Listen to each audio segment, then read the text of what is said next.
Greed is widely considered one of the greatest silent films of all time. I have a slightly different opinion of that, and I'll get into that. Greed is a cautionary tale about the dangers of greed. When a man's wife wins the lottery, she wins $5,000 in a lottery, and this is 1910, 1914 money, I think, something in that range. So that's a whole lot of money, but she refuses to spend any of it. She refuses to share it, and they end up going broke. He kills her for the money, and then he ends up dead in the desert because of his crimes. But he has his money, but he's dead. No, I'm sorry. He's dying handcuffed to a corpse next to a dead horse with no water. It's an interesting movie. The main character, John McTeague, the actor who plays him, was fantastic. I loved him. I thought his casting was great. He looked the part. Everyone, I feel like, looked their part. Everyone kind of was ugly and gritty and real. And it wasn't like modern Hollywood where even the ugly people are pretty and the pretty people are fake. So I really appreciated that casting. I thought he was fantastic. And I liked the touch of using gold-tinted film. Whenever there's gold on the screen, it was tinted gold, even though it's a black and white picture, and I really like that touch, and it showed craftsmanship and care in the movie that you don't always see, which I really liked. Speaking of craftsmanship and care, when it was released, this movie was about 2 hours and 15 minutes long.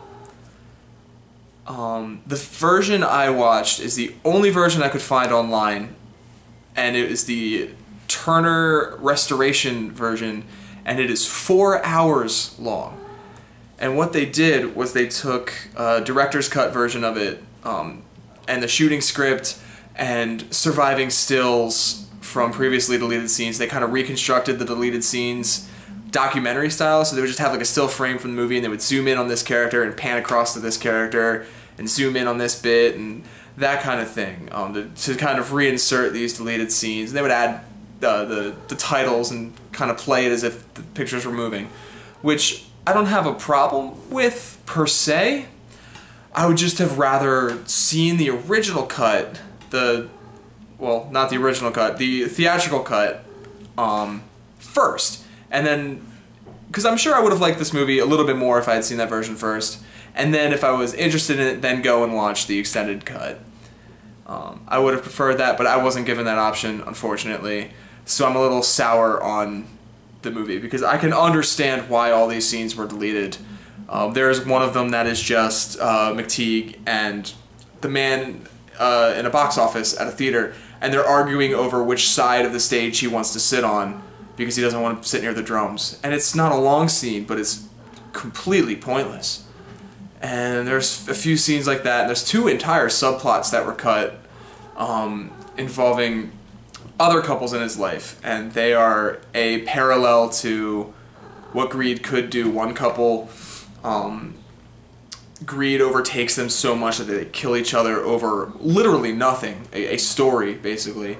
And the other couple's an older couple, and they have the same amount, $5,000, and it doesn't affect them at all, and they end up leading a happy married life. Whereas McTeague and his wife kind of go the way of the first couple. Spoilers for a 90-year-old movie. But what's really interesting about the 4-hour version is when it was originally cut, the very first print that was screened of this movie in 1924 was 9 hours and 33 minutes long. That was cut down to 5 hours and 15 minutes, which is the version I watched is closest to that version. If that scene at the box office was in the 4-hour cut, what was cut from the 9.5-hour version of this film? Was it shown, like, the whole story in real time? Was there like an hour-long scene of them taking a nap? Did we get to see what they ate for breakfast every morning? What was in that film? Those deleted scenes, that missing cut is lost to history. No one alive has seen it. I think only like 20 people saw it originally, and the film was destroyed. And it is considered the holy grail of lost films. I've seen that phrase used on multiple sites. I think Ebert called it that himself. Is the holy grail really just extra unnecessary scenes from this movie? I feel like there's missing film from stuff that is more worthy of being found than a scene of McTeague walking a dog or whatever. I don't know what's on that 9.5-hour cut. It makes no sense to me that that's the holy grail. Why is it this film? Granted, what survived and what I've seen is very well shot. It's a very well constructed film, what I imagine the 2.5-hour version is. It's well constructed, well shot, well directed, like the cinematography's good, everything looks good.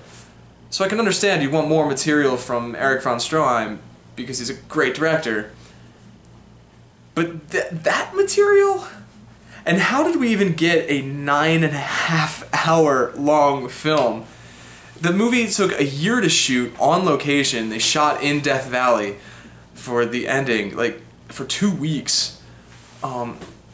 It took, like, how did nobody at the studio look at what they were doing and say, this movie might be a bit too long? How did it get to the point where they had a fully edited, like, director-approved final cut before the studio was like, wait a minute, we can't release this. I don't think anyone in their right mind is going to sit there for 9.5 hours. Shorten it.